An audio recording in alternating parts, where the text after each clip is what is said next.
शिकवणारे आमचे शिक्षक आमच्यासाठी प्रत्यक्ष देवतुल्य व्यक्ती आहेत आणि त्यांच्या प्रती आमच्या मनातल्या भावना व्यक्त करायचा, त्यांना धन्यवाद द्यायचा दिवस म्हणजे 5 सप्टेंबर. चिखलाच्या गोळ्याला आकार द्यावा लागतो, सोन्याला सुद्धा भट्टीत तापावं लागतं, दगडापासून जर मूर्ती घडवायची असेल तर त्याला सुद्धा टाकेचे गाव सोसावे लागतात. आणि तसंच जर मनुष्य नावाच्या प्राण्याला सुसंस्कारी माणूस घडवायचा असेल ना, बनवायचा असेल ना, तर त्यासाठी शिक्षण आणि शिक्षक दोन्ही गरजेचे असतात, तेव्हाच सुसंस्कारी माणूस तयार होतो.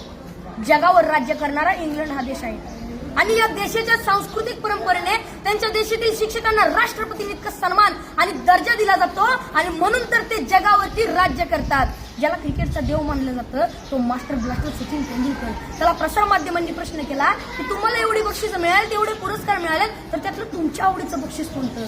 तेव्हा सचिन तेंडुलकरने सुंदर उत्तर दिलं. ते म्हणाले, मला एवढी बक्षीस मिळाली, मला एवढे पुरस्कार मिळालेत, अहो एवढंच काय, मला सर्वोच्च पुरस्कार भारत रत्न मिळालाय, पण त्यातलं माझ्या आवडीचं बक्षीस कोणतं असेल ना, तर ते म्हणजे मला माझ्या आचरेकर सरांनी दिलेली शाबासकीची थाप.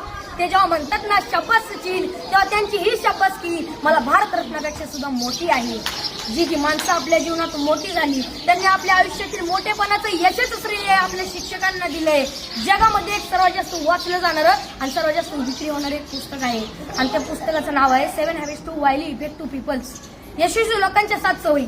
आणि हे पुस्तक लिहित असताना ते लेखकाने जवळजवळ 3000 पेक्षा जास्त यशस्वी आणि सर्व क्षेत्रातील लोकांच्या मुलाखती घेतल्या होत्या. तर त्यामध्ये जवळजवळ प्रत्येक यशस्वी लोकांनी आपल्या यशाचं श्रेय आपल्या शिक्षकांना दिलंय. मनाच्या मोठेपणाचं सर्वात मोठं उदाहरण आपल्या शिक्षकांनी आपल्याला केलेल्या सहकार्याबद्दल कृतज्ञता व्यक्त करणे आणि मनाचा सर्वात मोठा खोटरडेपणा आहे की आपल्या शिक्षकांनी आपल्याला दिलेल्या ज्ञानाबद्दल जाण आणि कृतज्ञता नसणे. अशी माणसं फार मोठी होत नाहीत आणि पुढे जाऊन ती तोंडावर पडतात. असंच एका मनाच्या मोठेपणाचा एक मोठा प्रसंग या ठिकाणी मला सांगावा असं वाटतो. एकदा डॉक्टर बाबासाहेब आंबेडकर इंग्लंडवरून भारतात येत होते. ही बातमी त्यांच्या कार्यकर्त्यांना, त्यांच्या आयोजकांना समजली. त्यांचे कार्यकर्ते बाबासाहेबांच्या विमानाची वाट बघत विमानतळावरती थांबले. बाबासाहेबांचं विमान 2-3 तास लेट होणार होतं, पण तरी सुद्धा त्यांचे कार्यकर्ते त्यांच्या स्वागतासाठी त्यांची विमानतळावर 2-3 तास वाट बघत थांबले आणि 2-3 तासानं बाबासाहेबांचं विमान विमानतळावरती लँड झालं. बाबासाहेब खाली उतरले. बाबासाहेबांचे सर्व कार्यकर्ते बाबासाहेबांच्या दिशेने पळत सुटले. ढोल ताशे वाजू लागले. बाबासाहेबांच्या घोषणाने आकाश दुमदुमून गेलं. बाबासाहेब आप आगे बढ़ो, हम तुम्हारे साथ है, बाबासाहेबांचा विजय असो अशा घोषणा देत होते. कोण बाबासाहेबांच्या पायात पडत होतं तर कोण त्यांना हार घालत होतं. बाबासाहेबांची नजर समोर गेली तर समोर बसलेला एक म्हातारा माणूस मात्र बाबासाहेबांचा हा कौतुक सोहळा अतिशय प्रेमाने पाहत होता.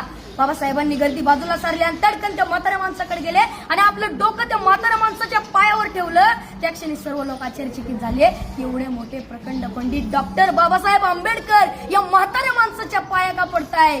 त्या क्षणी बाबासाहेब म्हणाले, हेच ते केळुसकर गुरुजी ज्यांनी मला माझ्या लहानपणी शिकवलं.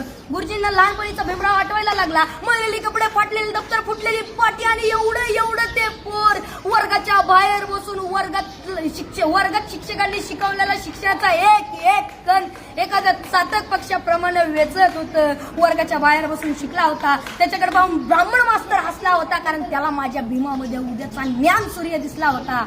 डॉक्टर बाबासाहेब आंबेडकरांना केळुसकर गुरुजींवर प्रचंड प्रेम आणि श्रद्धा होती. मला या ठिकाणी म्हणावं असं वाटतंय, घरट्यातून पिलू उडावे घेऊन दिव्य शक्ती, आकांक्षाचे पंख असतात आणि उंबरठ्यावर भक्ती. तसंच आपण आपल्या आयुष्यात किती जरी मोठं झालं, किती यश संपादन केलं, तरी आपण आपल्या शिक्षकांना आणि आपण आपल्या शाळेला कधी विसरलं नाही पाहिजे. एवढं बोलून मी माझ्या भाषण संपवतो. जय हिंद. Very good.